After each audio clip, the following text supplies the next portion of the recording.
The original, right? Yes, right here. I know you can't talk a lot about what's going to happen. I can't tell you anything. What's wrong with you? People in here would really, I mean, get angry. Blow it. No. No. Series over. Series is done. The last thing you see at the end of season 4 is the last thing of the show. No, the movie is like season 1, 2, 3. It's like Razor. It looks back and tells the story of people that you never got to see very much in season 1. And so it's going to be better than season 1. You were so happy that they made this movie, I can't even tell you. Because it really pulls the whole thing together. And boy, it's going to be released after the show's over. So when you come back in on it and you start to read this and you start to see this and you get these 2 hours, you're going to, and it might be longer, but it will be on the DVD, it will be longer. But, you know, the 2 hours that you'll see will be fantastic. And yes, he is the star of the show. So you will learn an awful lot about a lot of things, which is going to really, it's great for him. As an artist, I can't tell you what it does for him. So yes, right there with the hat. I'm the one that gave you the vote. I loved the vote.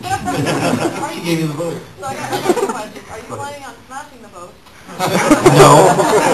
I wasn't planning on smashing the other one either.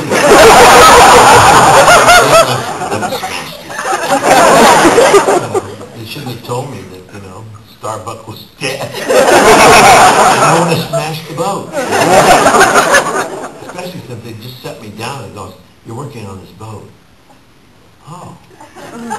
Wow, this, oh yeah, okay, great. Here we go. Eddie, don't touch those cookies. Second question. Involved at all with the spin-off series Caprica? No, that's 50 years before us. 55 years before us, and I am approximately 7 years old. So I come out at Willie Adams. That's what they call me, Willie. Willie! And our family name was Adams. So, you know, it wasn't Adama, it was Adam. So, and then my father finally turns around, realizes what he's doing to him. That guy. Oh. I never thought it was possible for an actor to intimidate me through the screen. I know Mary's terrifying, isn't she?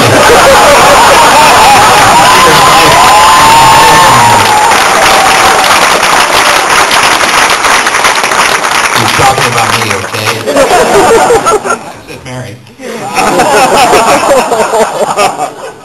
But some of your scenes, when you are restraining anger, it scares the hell out of me. I literally thought you were going to reach through the screen and swallow me. Imagine being this close to it. Prep yourself for that. What do you think about some clear captors? It's not about... It's about hitting the truth at the moment, and it's being there. It's really being in the moment, and your moment to moment has to connect. And that's really the basis of understanding what this craft is. It's nothing more than being there. Anyone can do this. You all have the ability to practice being honest, being real, touching your emotions, feeling those emotions. And you've all expressed it somewhat. Now, try doing it with everybody in the room. Try doing it with everybody in the room, and everybody's standing there, and they're all waiting, and there are like 55 people back there going like this, and they go, okay, ready? And quiet! Quiet! Shut up, everybody! And show me your emotion. Action! And it's true, man. It's like the most uncomfortable, ridiculous place to try to be real. That's the problem. There's no reality in what you're faced with at that exact moment, so you have to create it instantaneously. So, I mean, basically, I've been doing this for so long now that my preparation is making sure that I understand the words, because basically, I'm not like him. He never, ever, ever prepares his line. He comes and learns them on the set. And Susan Sarandon and a lot of artists do that. They want to keep it as fresh as possible so that they're really finding what it is that people are saying. I, in turn, work... I thought I was just lazy. I was being kind.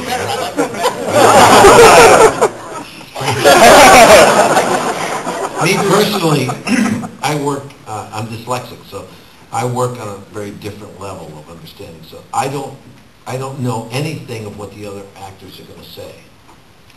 I get all my script and I narrow it down to one paragraph. And then I marry that paragraph. And I have no breaks in it. There's no, commas or anything, periods, anything. It's just one solid understanding of everything. And then I have to listen to the other person I'm working with to see how in the world does this fit? Where do I talk? And when do I have to say it, Oh, it goes right here, I can tell. And then you say it. And then you're listening, because the art of listening is really what that's all about. People have said to me, you don't say very much, but yet, even when they cut to you, you're really, like in Miami Vice, ridiculous. I mean, that was one place where I never said, I took words, entire scenes I would take out, and I'd just say, just shoot me standing there listening.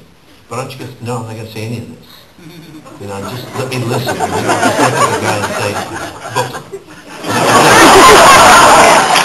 Let the audience put the feeling and the words into what is happening. And the same thing with this character. This character listens really intensely, as did Jaime Escalante, as did all my other characters. So they listen, and that's one of the ways that I've done it.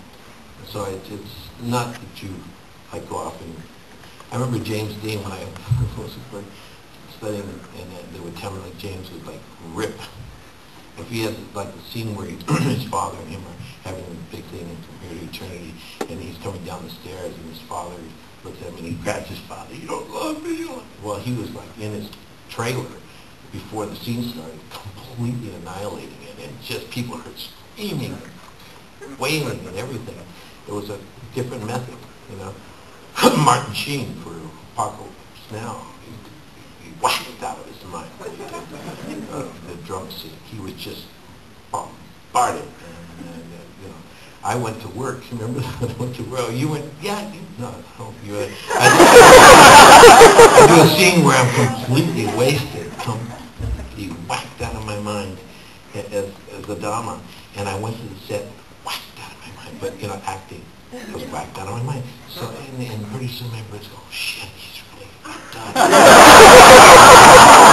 Why don't you sit down? And go, hey, sit where? And so I did the scene, and of course, it's crazy, it's ugly, and I do it. And then when it was over, I just, thanks a lot, guys, it was great. To do the same thing, methods, it's the madness of that method which makes you who you are. So basically, everybody has their own style, and everybody does it differently. Callis stayed up for 3 days before 33, when we were all supposed to be really tired at the beginning. Yeah, he stayed up and got drunk like 3 nights in a row. Just stayed up. And when he came to work, he was like so sallow and sunken, and I mean, even pastier white than his British pasty whiteness. I thought he looked like death warmed over. It was unbelievable. I went to makeup and got the same effect. I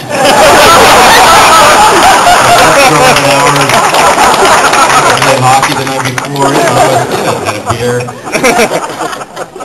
Classic. Yes, all the way in the back. Go ahead.